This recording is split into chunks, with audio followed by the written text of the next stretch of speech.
Hello बच्चों, welcome to the chemistry zone. Molecular orbital diagram. अब तक मैंने जितने भी मॉलिक्यूल थे मतलब He2 से लेके Ne2 तक ऑलमोस्ट सारे कंप्लीट हो चुके हैं। आज हम कुछ और नए मॉलिक्यूलर ऑर्बिटल डायग्राम्स बनाने वाले हैं जो कि CO और NO के लिए बनाएंगे। तो CO NO है क्या? तो CO NO मीन्स CO और NO मीन्स क्या बच्चों, बोलो तो। CO NO क्या होता है? तो CO यानी कार्बन मोनोऑक्साइड मॉलिक्यूल के लिए आज डायग्राम बनाने वाले हैं। याद रखना बच्चों, उसका बॉन्ड ऑर्डर क्या निकलता है, मैग्नेटिक प्रॉपर्टी क्या निकलती है, वो सब चीजें। इसमें एक दो चीजें ऐसी है जो आपको ध्यान में रखनी है, तो वही चीजों को समझाते हैं जो आप अच्छे से फॉलो करना। कार्बन और ऑक्सीजन दोनों का इलेक्ट्रॉनिक कॉन्फ़िगरेशन लिखो।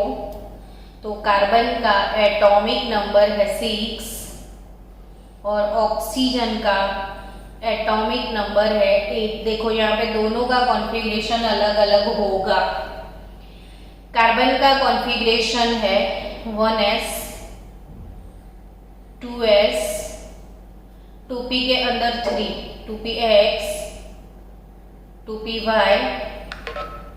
2pz 1s 2s 2px 2py 2pz।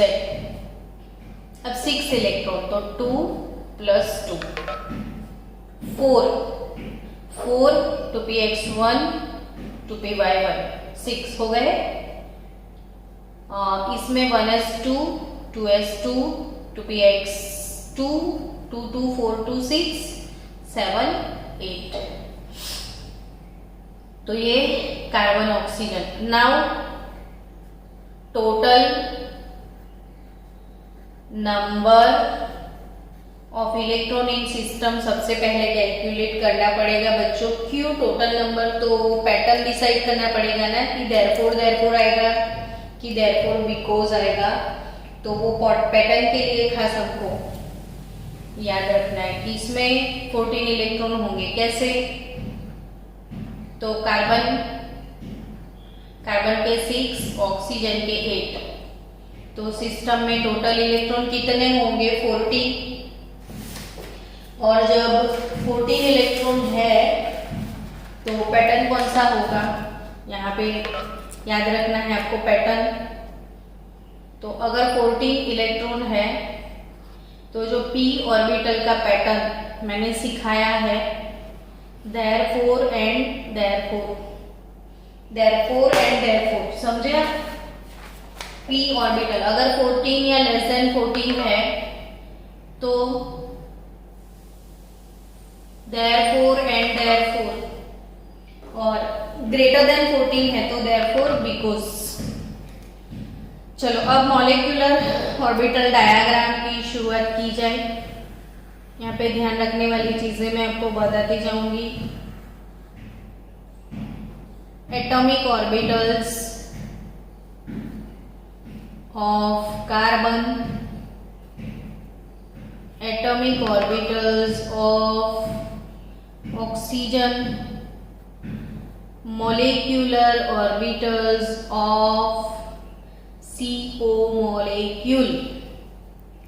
चलिए, सबसे पहला 1s ऑर्बिटल। इसमें ध्यान ये रखना है बच्चों कि ये एनर्जी लेवल डायग्राम है। एनर्जी लेवल डायग्राम है, ENERGY।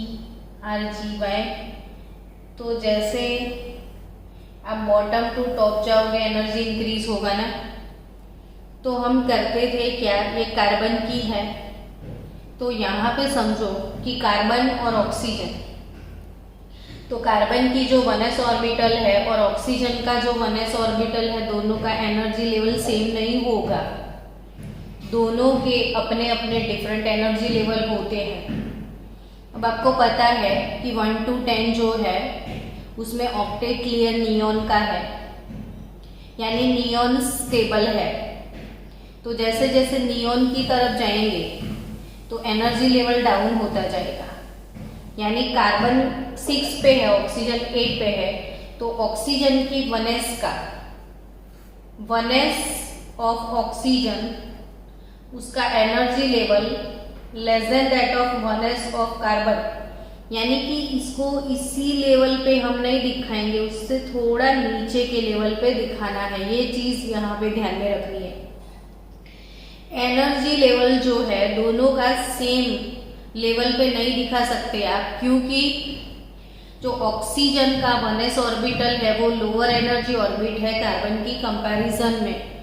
बाकी का अब कुछ टेंशन नहीं है आपको, इसमें से आपको 2 प्रोड्यूस करने हैं तो वो करने ही है।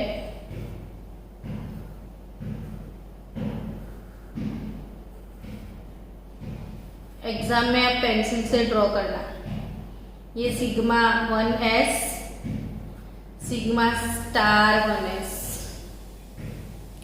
Sigma 1s, sigma star 1s, इसमें 1 2 1 2 ये सारा फुल है, कोर कॉन्फ़िगरेशन इसको बोलते हैं। ये फुल होगा, ये भी 2s का भी कोई इश्यू नहीं है, वो फुल होगा। चलो उसका एनर्जी लेवल बताओ। पहले मैं स्पेस मेंटेन करने के लिए यहाँ पे बना देती हूँ ताकि मेरा स्पेस इसके लेवल से ये थोड़ा नीचे।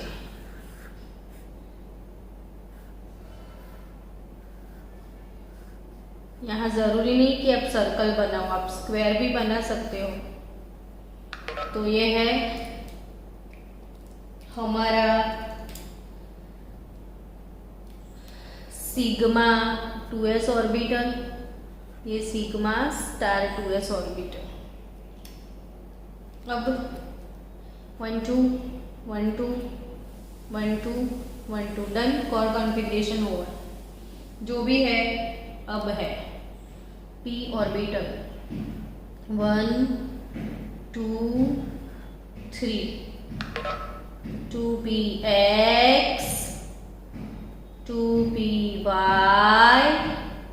2pz। मैं इसलिए बार बार चीजें बताती रहती हूँ क्योंकि बच्चों कितना इजी गोइंग है ना ये डायग्राम, जैसे आइसक्रीम की तरह मुंह में पिघल जाए। फिर भी जब मैं एग्जाम होती है और पेपर चेक करने के लिए बैठती हूँ तो 80 में से 20 बच्चे ये गलत बताते हैं। तो इतना उसमें कुछ है ही नहीं, फिर क्यों नहीं आता है? मुझे ये नवाई सा लगता है, सरप्राइज लगता है कि ये क्या है यार, इसमें कुछ भी नहीं है तो नहीं आता है। तो ये तो बहुत इजी गोइंग चीज है। तो इसको आप 5 टाइम ड्रॉ करें, और ड्रॉ करना भी जरूरी नहीं, इस चीजों को समझे कि ये है क्या। अब इनके एनर्जी लेवल से डाउन होगा ना इसका एनर्जी लेवल, तो ये इसके पैरेलल मत बनाना, नीचे बनाना, नहीं तो मैं मार्क्स नहीं देती हूँ एग्जाम में। मेरा एक रूल है कि यहाँ पे अगर आपने एनर्जी नहीं लिखा है, यहाँ पे आपने ये चीजें मेंशन नहीं करी है, ये ध्यान नहीं रखा है, तो पूरा डायग्राम गलत हो जाएगा। चलो इसमें therefore 14 इलेक्ट्रॉन, इससे कम इलेक्ट्रॉन है तो therefore, यानी कि देखो समझो, ये therefore का सिंबल है ना मैथ्स में, तो ये सिंबल फॉलो करना है। ये चीजें आपको नीट लेवल तक 12th में भी जैसे कॉम्प्लेक्स कंपाउंड चैप्टर पढ़ोगे तो उसमें मेटल कार्बोनिल कंपाउंड का नेचर एक्सप्लेन करने के लिए तब भी CO डायग्राम चाहिए। यानी एक बार पढ़ लिया सो सारी चीजों को याद रख के साथ में चलो, फिर बार बार नहीं पढ़ना है, 100% पक्का पढ़ लेना है, ताकि फिर जब भी कुछ आगे के सिलेबस में आए तो आपको तो तुरंत समझ में आ जाए, हाँ ये तो पढ़ा हुआ है, मुझे आता है। तो ये चीजें होनी चाहिए। चलो अब इसको लिखना कैसे है वो समझना। तो फिर से एक बार बता दो, भूल गए हो तो। पाई ऑर्बिटल कौन जनरेट करता है?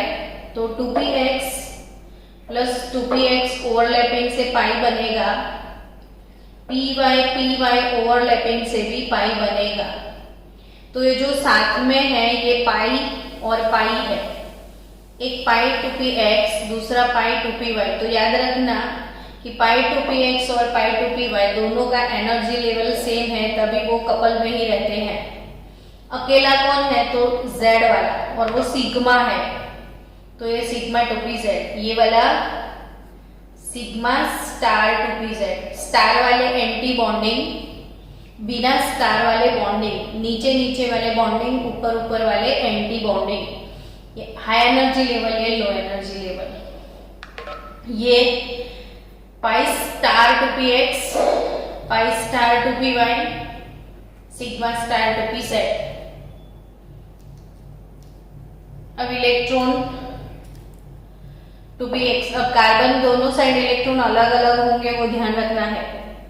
इसमें है 2px1 2py1, nothing else, just only 2 electrons are here. यहाँ पे 2 नहीं है, 4 है, तो 1 2 3 एंड 4, 2px 2py। ये मेंशन नहीं किया तो मार्क्स गए समझो। तो 2px 2py 2pz 4 हो गए, 4 यहाँ पे 2, 4 प्लस 2 को मिला लो, टोटल होंगे 6। अब उन 6 इलेक्ट्रॉन को कैसे अरेंज करना है वो सीखना है आपको, 6 इलेक्ट्रॉन की अरेंजमेंट। तो बच्चों 6 इलेक्ट्रॉन को कैसे डालेंगे? तो 6 1 2 3 4 5 एंड 6। जब तक लोअर एनर्जी फुल न हो जाए तब तक इलेक्ट्रॉन हायर एनर्जी में मूव ऑन नहीं होने वाले हैं। According to above principle, electron सबसे पहले लोअर एनर्जी ऑर्बिटल में जाता है। लोअर जब फुल होता है तब वो हायर में मूव होता है, और जब तक लोअर एनर्जी ऑर्बिटल बहुत सारे हैं,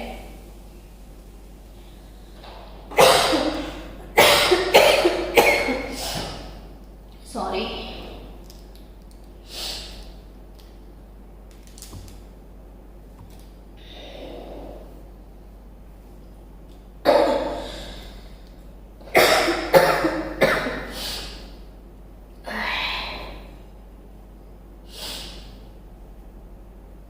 ये हो गया फुल, अब ये एम्प्टी हो गया। चलो अब इसके लिए हमको क्या क्या चीजें मेंशन करनी है वो सीखते हैं।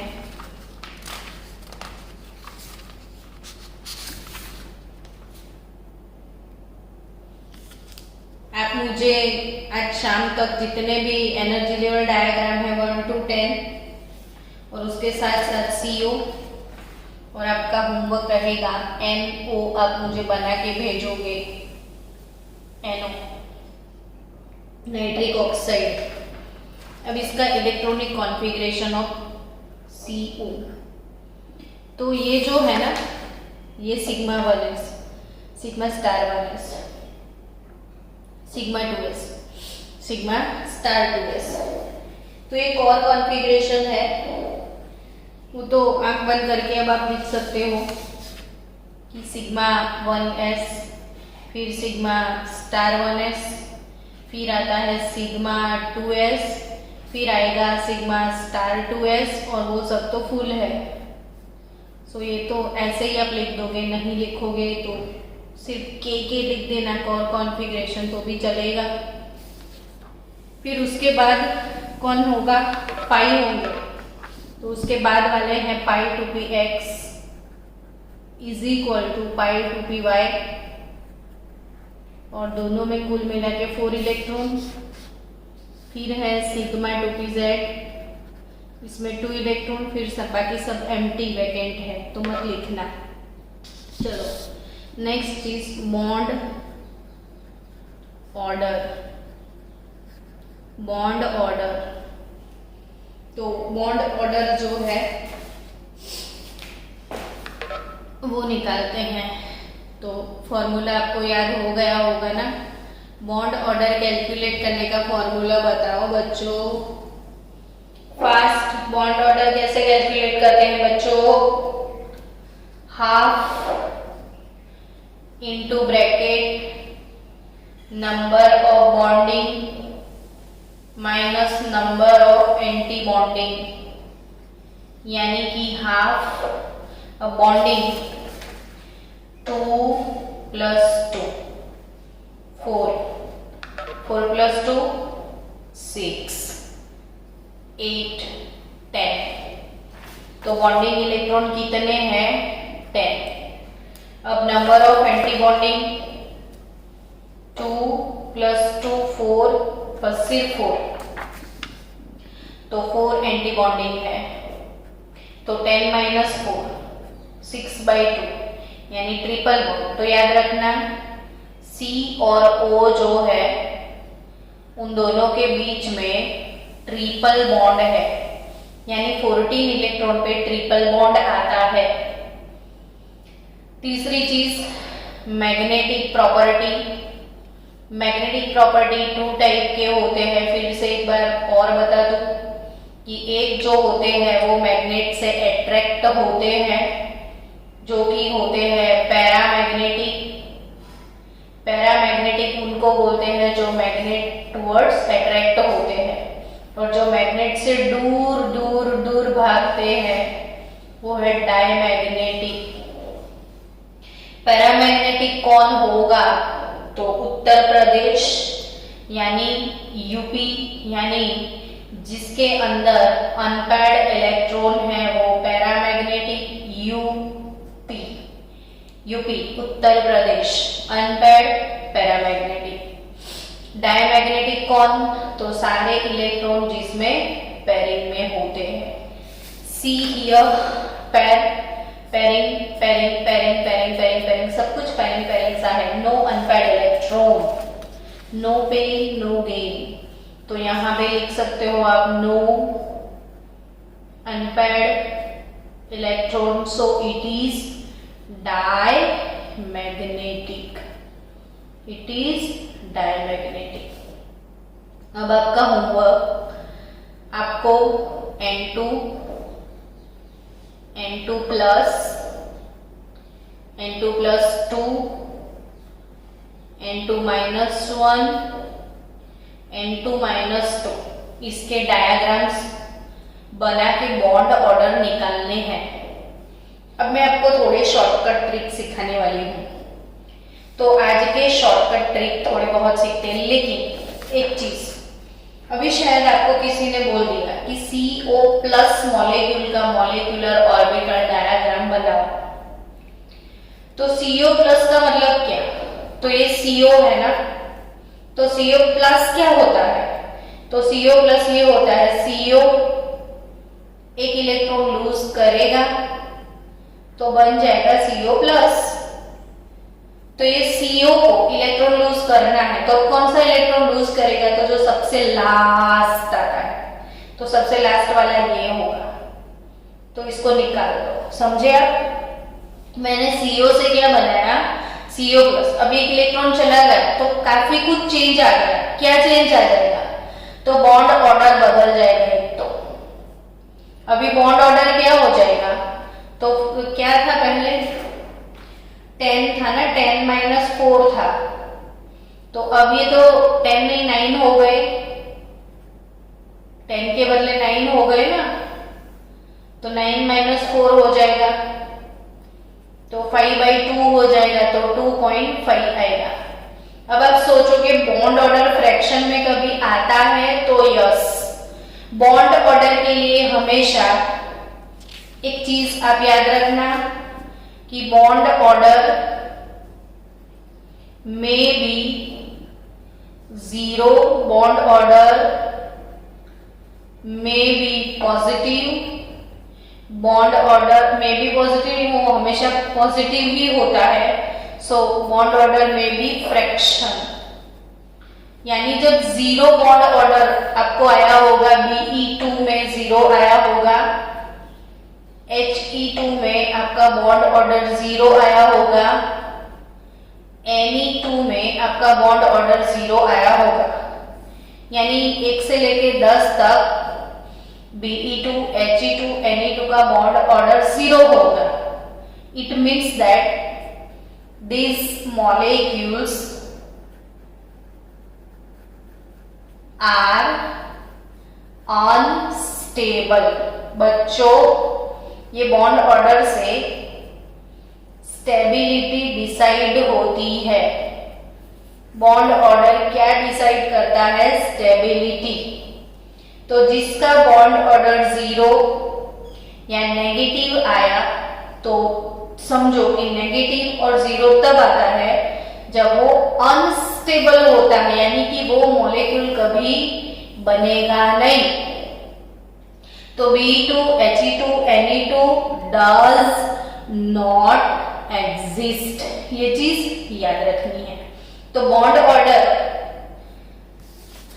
यहां 2.5 आया, तो 2.5 आ सकता है, तो बॉन्ड ऑर्डर 2.5। अब दूसरी चीज याद रखना कि CO और CO प्लस, अब इसका बॉन्ड ऑर्डर का 3, इसका हो गया 2.5। तो दोनों में ज्यादा स्टेबल कौन है ना, वही क्वेश्चन होगा कि दोनों में ज्यादा स्टेबल कौन। तो ये चीज भी आप याद रखना कि जो स्टेबिलिटी है, stability is directly proportional to bond order, यानी कि जिसका बॉन्ड ऑर्डर ज्यादा होता है इट इज मोर स्टेबल। तो याद रखो carbon monoxide is more stable than carbon monoxide plus molecule ion. तो इससे ये ज्यादा स्टेबल है क्योंकि इसका बॉन्ड ऑर्डर ज्यादा है, यानी कि stability is directly proportional to bond order. If bond order increases then stability also increases. Highest bond order, highest stability. अब दूसरा क्या बदल गया, CO से जब CO प्लस बना तो और क्या चीजें हैं जो चेंज हो गई। तो वो चीजें हैं जो चेंज हो गई, वो चीजें हैं, एक तो बॉन्ड ऑर्डर चेंज हो जाएगा, स्टेबिलिटी चेंज हो जाएगी, और दूसरा मैग्नेटिक प्रॉपर्टी भी चेंज हो सकता है ना। तो अब मैग्नेटिक प्रॉपर्टी में क्या फर्क, तो देखो इसमें ये pairing pairing pairing pairing pairing, लेकिन ये अनपेयर्ड इलेक्ट्रॉन आ गया, इसमें पेरिंग नहीं है। तो अनपेयर्ड इलेक्ट्रॉन होते हैं तो ये पैरामैग्नेटिक बन गए। तो ऐसे ही MCQ आपको नीट में आएंगे कि N2 से N2 प्लस बन गया तो बॉन्ड ऑर्डर में क्या फर्क पड़ेगा, या स्टेबिलिटी में क्या फर्क पड़ेगा, या फिर कौन ज्यादा स्टेबल है, या किसका बॉन्ड ऑर्डर ज्यादा है। वैसे वैसे वैसे क्वेश्चन मैं आज प्रैक्टिस के लिए आपको इसमें से बहुत सारे MCQs भेजने वाली हूँ। तो चलो आगे बढ़ते हैं। CO का मैंने सिखाया आपको, आपके होमवर्क में है NO मॉलिक्यूल, जो आप बना के मुझे भेजना। Wait for 1 minute guys.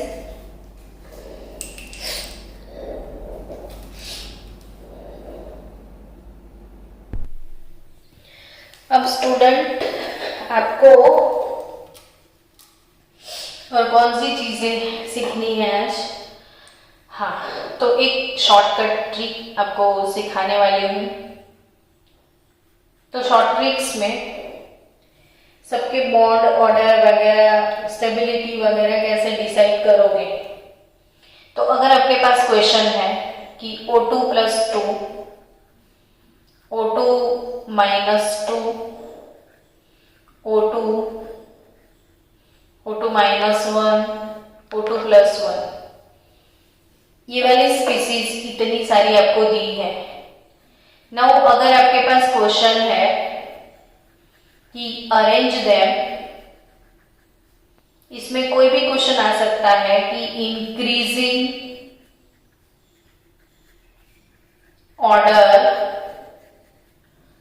Of bond length, या फिर इंक्रीजिंग ऑर्डर ऑफ या फिर increasing order of bond enthalpy, ऐसे कोई भी क्वेश्चन यहाँ पे आ सकते हैं। तो अगर ऐसे क्वेश्चन को आपको ओवरकम करना है कि ऐसे क्वेश्चन कैसे क्लियर किए जाए एग्जाम में, क्वेश्चन हॉट फेवरेट है।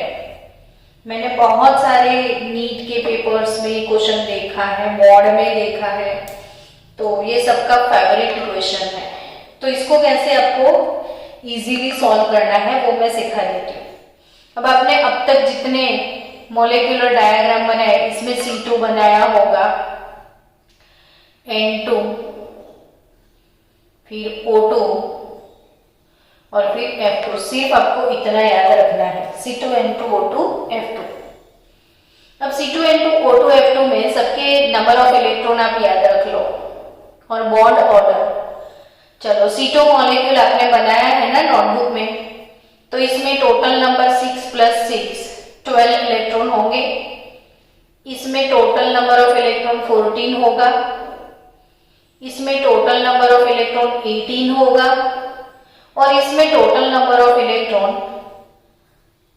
8 + 8, इसमें 16 होगा और इसमें 18 होगा। ये याद रखना है। दूसरी चीज, अब खोलो अपना होमवर्क ताकि आपको पता चले कि C2 मॉलिक्यूल है कार्बन वाला। तो ये कार्बन C2 मॉलिक्यूल की बात करूं मैं, तो कार्बन का कॉन्फ़िगरेशन देखो, अनपेयर्ड इलेक्ट्रॉन 2p(x) और 2p(y) में है। अनपेयर्ड इलेक्ट्रॉन 2p(x), 2p(y) में है सिर्फ।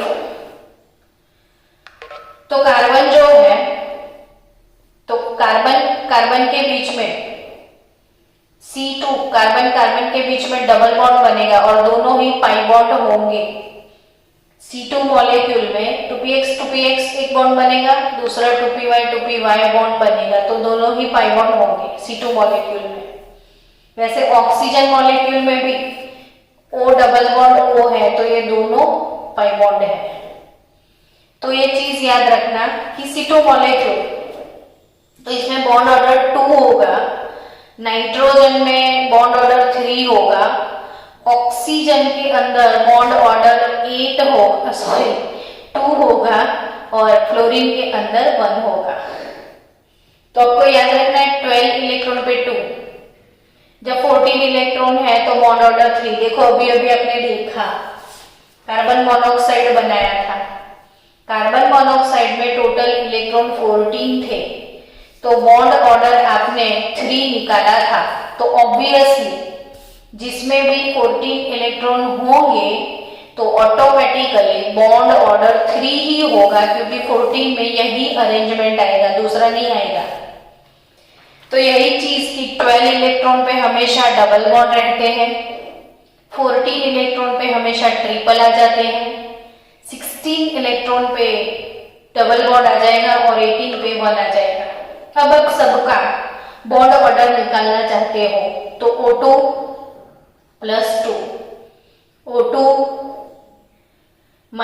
2, O2 -1 और O2 + 1, सबके इलेक्ट्रॉन कैलकुलेट कर लो बारी बारी से। तो किसमें कितने इलेक्ट्रॉन है वो देख लो। अब O2 ऑक्सीजन, इसमें 16 इलेक्ट्रॉन होते हैं। अब O2 - 2 का मतलब क्या? तो जब O2 मॉलिक्यूल 2 इलेक्ट्रॉन गेन करेगा तब वो बनेगा O2 - 2। O2 molecule 2 electron gain करेगा तो बनेगा ना O2 - 2, यानी बच्चों 16 + 2, इसके पास इलेक्ट्रॉन हो जाएंगे 18। O2 + 2 कैसे बनेगा? तो O2 मॉलिक्यूल 2 इलेक्ट्रॉन लूज करेगा तब बनेगा O2 + 2, यानी इसमें से 16 थे, 2 चले गए, 14 हो गए। O2 - 1 में कितने इलेक्ट्रॉन है? तो O2 1 इलेक्ट्रॉन गेन करेगा तो बनेगा O2 - 1, यानी इसमें तो 16 थे, एक गेन किया 17 हो गए। इसमें 16 थे, एक लूज किया, 15 हो गए। तो सबसे पहले number of electron I think 14, 15, 16, 17, 18, 14, 15, 16, 17, 18 easily arrange कर सकते हो। तो आपको तो वैसे भी पता है कि 14 पे तो 3 आता है। जब 14 है तो इलेक्ट्रॉन बॉन्ड ऑर्डर जो है वो 3, 14 पे बॉन्ड ऑर्डर 3 होगा, 18 पे बॉन्ड ऑर्डर 1 होगा, 16 पे बॉन्ड ऑर्डर 2 होगा। अब 17 का क्या किया जाए? तो हमको मैडम 17 कैसे पता चलेगा? तो ऑब्वियसली बच्चों 16 और 18 के बीच में 17 होता है।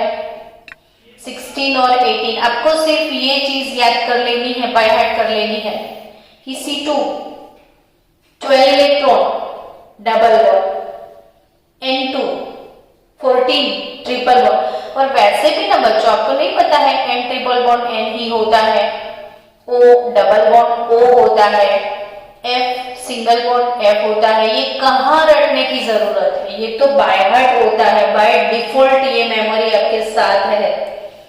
LIC की पॉलिसी की तरह जिंदगी के साथ भी, जिंदगी के बाद भी। तो ये जिंदगी के साथ है ऑलरेडी आपके पास, तो फिर क्यों घबराना? तो ये LIC पॉलिसी जो है, वेट, ओके,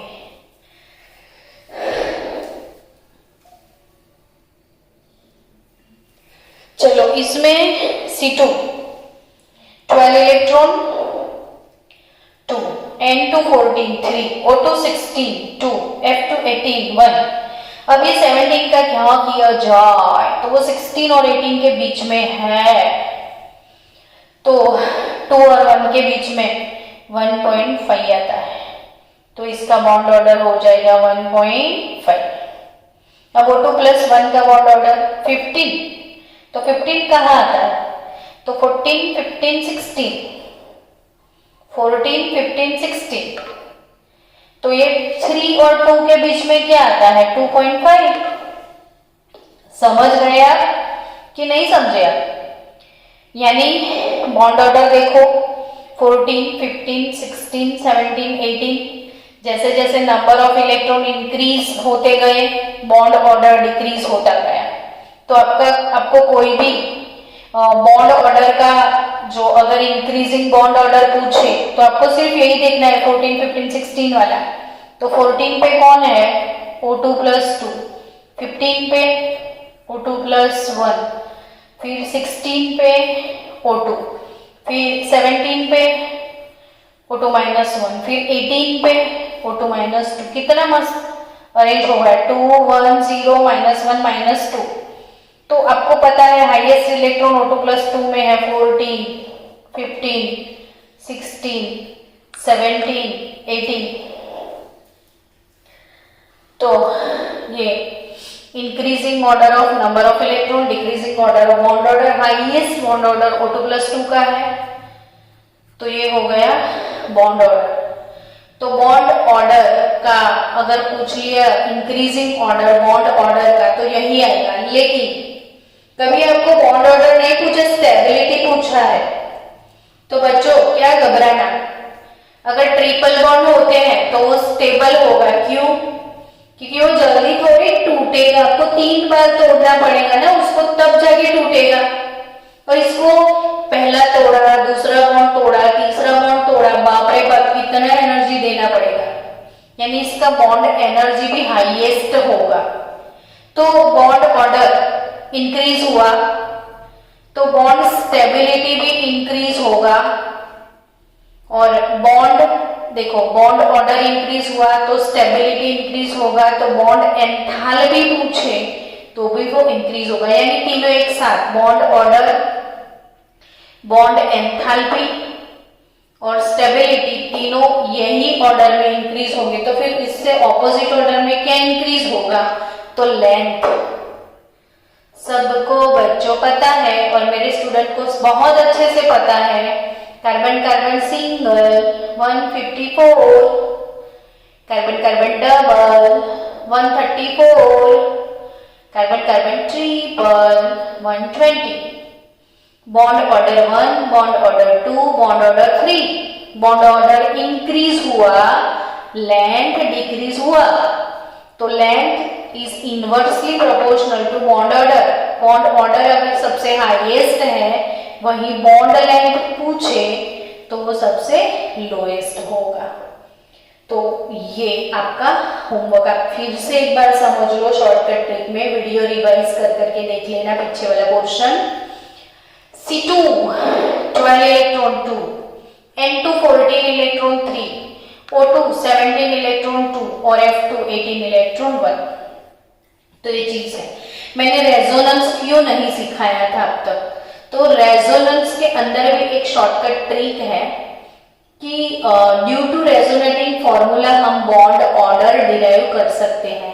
तो अब इसके बाद हम अभी रेजोनेंस नहीं सीखेंगे, इसके बाद हम सीखेंगे डाइपोल मोमेंट, फिर जाएंगे रेजोनेंस में। तो बॉन्ड ऑर्डर आई थिंक आपको क्लियर हुआ होगा, है ना बच्चों? हाँ या ना? बॉन्ड ऑर्डर क्लियर हुआ होगा, है ना? चलो, इसके बाद फॉर्मल चार्ज भी बाकी है टॉपिक, डाइपोल मोमेंट, मतलब एक वीक पूरा तो अभी जाएगा इसी चैप्टर में। तो आपको होमवर्क में मैं बॉन्ड ऑर्डर देने वाले वो निकाल के मुझे भेजना कि किसके बॉन्ड ऑर्डर क्या है, ठीक है? तो वो बॉन्ड ऑर्डर मुझे बताना।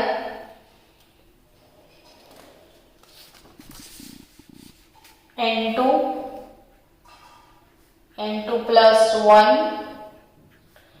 N2 plus 2, N2 minus 1, N2 minus 2, बस इसका bond order, bond stability, bond length और बॉन्ड एंथैल्पी सबका ऑर्डर बताना। हो सकता है कोई दो स्पीसीज का बॉन्ड ऑर्डर सेम भी आ सकता है, और अगर जब बॉन्ड ऑर्डर सेम होगा तो स्टेबिलिटी सेम होगा। तो जिसका बॉन्ड ऑर्डर अगर सेम निकले तो स्टेबिलिटी वो सेम होगा। अब चलो H2 प्लस बनाओगे तो कैसे बनाओगे? देखो, ये हाइड्रोजन है, ये हाइड्रोजन का 1s, ये हाइड्रोजन का 1s और ये सिग्मा 1s और ये सिग्मा स्टार 1s। अब हाइड्रोजन में 1s2 1s1 होता है ना, हाँ, तो सिग्मा 1s2 हो जाएगा। लेकिन मैं जब H2+1 बनाती हूँ तो इसमें 2 इलेक्ट्रॉन है, H2 में 2 इलेक्ट्रॉन है, वो 1 इलेक्ट्रॉन लूज कर देगा तो H2+1 बनेगा, यानी इसमें 1 ही इलेक्ट्रॉन डालना है मुझे, तो ये H2+ हो जाएगा। अब बॉन्ड ऑर्डर सोचो H2+ का, तो हाफ Nb माइनस Na 1 - 0 यानी 1/2 यानी 0.5 बॉन्ड ऑर्डर H2+ का होगा। अब मुझे H2+ नहीं बनाना है, H2- बनाना है, तो H2+ इलेक्ट्रॉन गिव्स H2- होगा ना, यानी 2 इलेक्ट्रॉन + 1, तो इसमें 3 इलेक्ट्रॉन होंगे। तो अब इसमें H2-1 में मैं कन्वर्ट करूं इसको, चलो ना फिर से बनाती हूँ।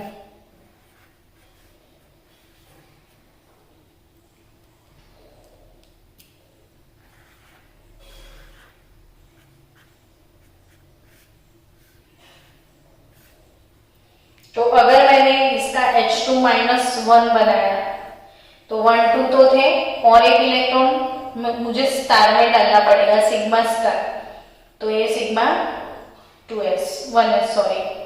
अब इसका बॉन्ड ऑर्डर निकालो आप, तो हाफ Nb 2 - 1 और 1/2 और अगेन ½ आया। तो यहाँ पे एक चीज ध्यान में रखना कि H2+ और H2 माइनस दोनों का बॉन्ड ऑर्डर 0.5 है। तो एज एन एक्सेप्शन बच्चों, बॉन्ड ऑर्डर दोनों का 0.5 है, तो दोनों की स्टेबिलिटी सेम यहाँ पे मत बोलना। क्यों? क्योंकि इसमें एक इलेक्ट्रॉन जब ऐड होता है ना, तो वो हायर एनर्जी ऑर्बिटल में जो सिग्मा स्टार में डालना पड़ता है, और सिग्मा स्टार में एडेड इलेक्ट्रॉन सिग्मा स्टार में है और वो हायर एंटी बॉन्डिंग है। तो इलेक्ट्रॉन एंटी बॉन्डिंग में अगर आप डाल रहे हो तो वो स्टेबल नहीं होगा, वो थोड़ा लेस स्टेबल होगा। तो इसकी वजह से, और इसको तो ऐसा ही होगा ना कि काश एक इलेक्ट्रॉन आ जाए तो मेरा अच्छे से कॉन्फ़िगरेशन हो जाए, तो ये थोड़ा लेस स्टेबल है। तो stability of H2 plus, stability of H2 plus is greater than that of H2 minus। ये नीट में 2 to 3 टाइम पूछ लिया है, इसलिए मैंने डिस्कस कर लिया ताकि आपको फिर डाउट ना आए। तो H2 प्लस और H2 माइनस में ज्यादा स्टेबल कौन है? H2 प्लस, क्योंकि इसमें एक है लेकिन लोअर में है, इसमें एक डाला एडिशनल इलेक्ट्रॉन, वो लोअर के बजाय मैंने एंटी बॉन्डिंग में डालना है, तो ये थोड़ा कम स्टेबल होगा। So guys H2 plus is more stable then H2 minus, ये एक चीज याद रखना। तो आज मैंने सारी चीजें आपको बता दी, बॉन्ड ऑर्डर, ये डायाग्राम के रिगार्डिंग जो भी चीजें थी। अगर कुछ मिसिंग है तो पढ़ते पढ़ते अगर आपको ध्यान में आता है तो मुझे बताना, मैं नेक्स्ट लेक्चर में उसको कवर कर लूंगी। तो हो गया ये काम। और आज इसकी प्रैक्टिस के लिए मैं आपको एक डेली प्रैक्टिस प्रॉब्लम शीट भेजूंगी, तो बैठ के आप इसके ही MCQ आराम से सॉल्व कर लेना। तो चलो मिलते हैं